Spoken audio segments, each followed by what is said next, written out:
I think though it's so depressing for the Bengals. I when you really look at their roster, man. Okay, look, T. Higgins, Jamar Chase. Like the simplistic view is you paid for the wide receivers and the quarterback. Of course, you can't do anything with your defense. I want to ask you, Jim. That's false, right? Like you could have gotten that Higgins deal done sooner. You could have gotten Chase done sooner. You could have converted their money into bonuses, push money into the future, create cap space in 24, 25, 26 to then go out and get yourself a pass rusher, a linebacker, a DB. It's embarrassing and humiliating when you watch a game like that because it didn't have to happen. Like they've signed free agents before. You think way back to was it like Mike Hilton, Trey Hendrickson, Von Bell, like once upon a time, they had that offseason where they did spend a lot of money around that rookie contract. It's just, I don't know if is it ownership? It's got to be ownership, right? We know they're cheap. They just don't want to risk paying people not to work, and it's at the cost of not having a defense. You got to draft better too. Don't get me wrong, but this was completely avoidable. This calamity that you saw against Chicago. I'm always going to talk about the core four with organizations. Ownership that spends money, stays out of the way. GM and head coach synced up. That's 2 and 3. Franchise quarterback in no particular order. All four, in my opinion, have to be check marked for you to sustain success and be built right. The ownership has never been right in Cincinnati as far as spending money. Would you agree? Yes. Right. So they don't check that box. Who is the GM? I still don't know. I know it's Duke Tobin in acting, but really nobody ever knows. Their scouting staff has always been shaky as far as do they spend money on scouting? Bare bones. Bare bones. There you go. Good word. So I can't check that the head coach and GM are synced up because honestly, I don't know their relationship and how it's worked in there. It's very confusing, their dysfunction. And then you sprinkle in Burrow. They hit the check mark. You get a franchise quarterback. When you get that franchise quarterback, when you get that goal, to me as a GM, I'm building that defense like crazy.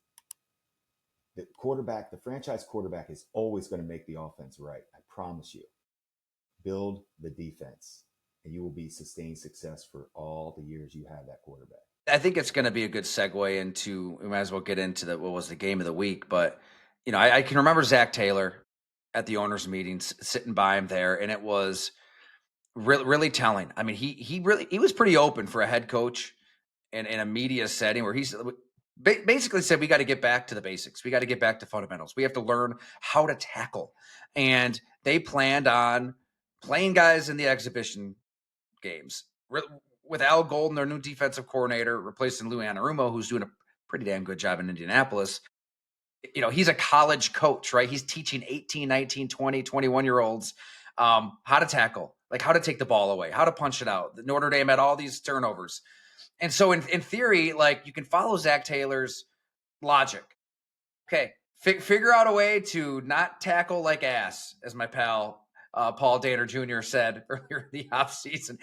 We had him on. He's like, they should put that on a T-shirt because that's really what it comes down to. And it's just got to be so disheartening. You go out there, it doesn't, I'm sure they did all this behind the scenes. Like they're getting back to basics. They're trying to get back to fundamentals, which isn't easy when there's less and less and less padded practices. Guys in college aren't asked to do this kind of stuff in a big boy game, but the tackling has somehow gotten worse. I mean, watch that touchdown to Colston Loveland. Like he just kind of gives him a chicken wing of a shoulder. Like he's lines up too far back, which I thought was mistake number one. And just bare minimum, wrap him up, bring him down, make him attempt a 47, 48-yard field goal. What I'm saying, though, is at the end of the day, it just comes down to who you are as a player.